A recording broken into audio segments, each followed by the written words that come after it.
Hello, JPU family. Welcome to another episode of Jamaica Politics Uncovered. I did a video upload just a few days ago about how much Jamaicans spent on Black Friday and in the month of November, right before Christmas.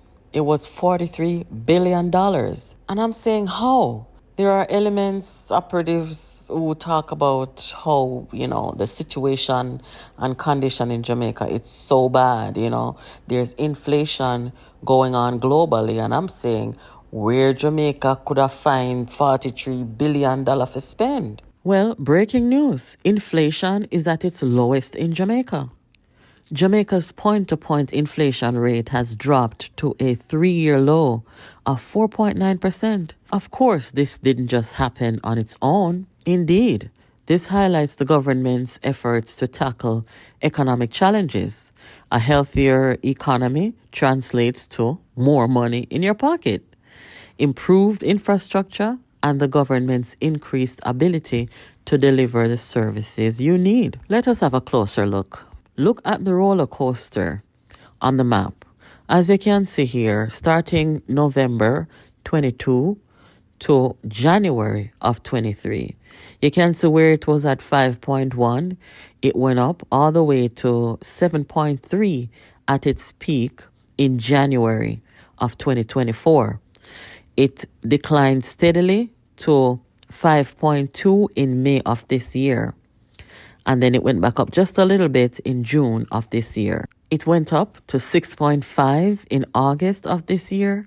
In the month of October, it dropped to its lowest at 4.9. So it makes perfect sense why in the month of November, Jamaica went on a shopping spree and spent billions. In the year 2023, Jamaicans spent $2.556 billion on Black Friday.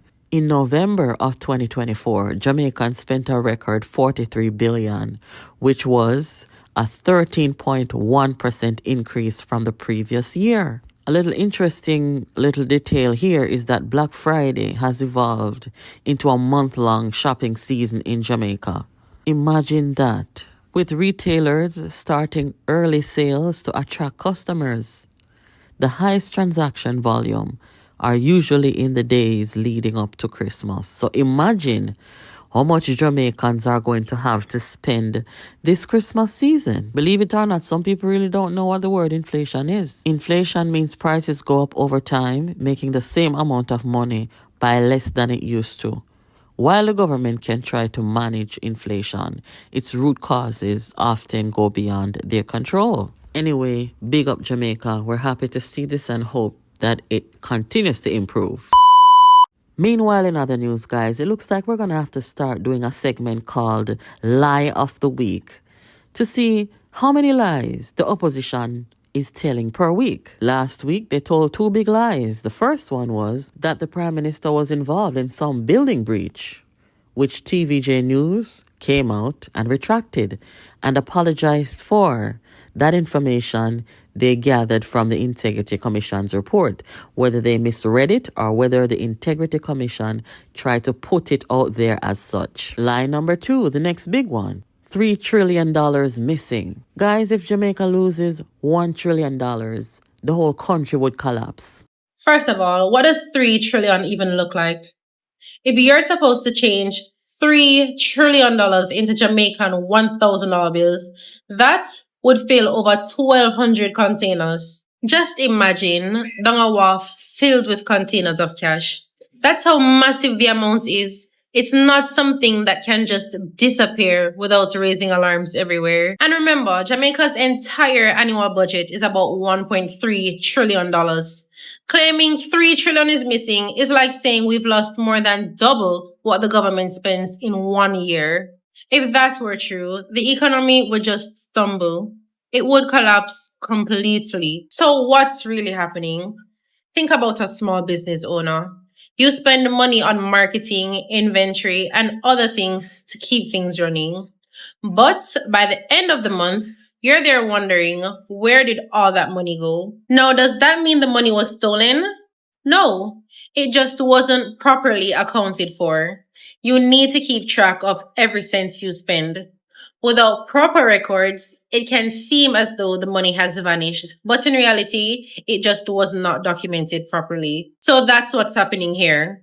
Some government agencies are late in submitting their financial reports, so that money is being labeled as unaccounted for. But that doesn't mean it's missing or stolen.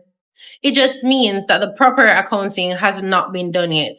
This government is big on transparency, so they are currently addressing this matter. This Jamaica Labour Party government understands the urgency of addressing delays and has directed ministries to prioritize their appropriations accounts to secure the Auditor General's certification quickly. This government is committed to ensuring that every dollar is accounted for, so that when you hear anything about missing funds, you can trust that it's a case of late reporting, not theft. We have a year left to an election. The constant attack and disinformation on the country and on the Prime Minister is at an all-time high. Hear what Mr. Marlon Morgan, member of the JLP, and one of the party's spokesperson on communication has to say. The Jamaica Labour Party condemns what appears to be unrelenting, baseless, and coordinated attacks by elements within the Integrity Commission on the reputation of Prime Minister and the Jamaica Labour Party leader, Dr. the Most Honourable Andrew Holness, and the duly elected government of Jamaica, which he leads. Thrice in under 2 years, agents within the Integrity Commission have, without credible basis, attacked and effectively maligned the Prime Minister's reputation. In February 2023, agents of the Commission caused to be tabled in Parliament a report which, without credible basis, suggested that the Prime Minister be charged due to an alleged conflict of interest, but quite curiously delayed dissemination of a ruling by the competent authority in the matter, that being the Director of Corruption Prosecution at the Integrity Commission, who opined that there is no basis for criminal proceedings against the Prime Minister. Prior to the belated publication of the ruling, which exonerated the Prime Minister, a senior executive of the Commission circulated across the world via a social media platform content which suggested that the Prime Minister could be facing criminal prosecution, when at the time of circulation, the senior executive would likely have known that to not in fact be the case. That same senior executive, several months later, without any basis, publicly attempted to blame the government of Jamaica for an incident of shooting of an IC member of staff who, the police said, was in the habit of transporting considerable sums of cash. The senior executive at the Commission resisted widespread public calls for his resignation. And in fact, to this very day, he has not even apologized or withdrawn his reckless and intemperate utterance. In the second attack on the Prime Minister's reputation, which took place in September of this year, agents within the Integrity Commission caused to be tabled in Parliament a report which was filled with innuendos and misstatements of fact and established no finding of impropriety or indeed illicit enrichment on the part of Prime Minister Holness. And this was notwithstanding a thorough examination of the PM's financial affairs by an independent international forensic accounting examiner. An aspect of that report, which is now the subject of judicial review, also unreasonably suggested that the Prime Minister be charged for not declaring what should be considered negligible sums of funds in the bank accounts of his parents, which the Prime Minister had absolutely no knowledge of, and he had absolutely no interest in, and he would have conveyed that much to the Integrity Commission. The competent authority within the Commission had ruled that no charge be laid in relation to that aspect of the investigations. The third and potentially most egregious attack on the reputation of the Prime Minister came via a report which was tabled in the Parliament on Tuesday, the 10th of December 2024, which seeks to, without any credible basis, link Prime Minister Holness to a company which he is neither a director of nor a shareholder in, and does not own the property referenced in that report. The report also falsely stated that the entity had breached a building permit by constructing 4 rooms at a location where 2 rooms were approved for development. This was stated in the report tabled in the House of Representatives on Tuesday, the 10th of December 2024, despite documentation from the Kingston and St. Andrew Municipal Corporation, which is the competent authority in this matter, which was dispatched as recently as November of 2024, and it would have indicated that the entity abided by the 2-room stipulation in its permit. The Jamaica Labour Party takes pride in and wishes to reaffirm its commitment to contributing to the fight against corruption in Jamaica, which includes the passage of the Integrity Commission Act, the establishment and indeed the funding over successive years of the Integrity Commission. The Jamaica Labour Party insists that the anti-corruption fight should not be sabotaged or undermined in any way, shape or form.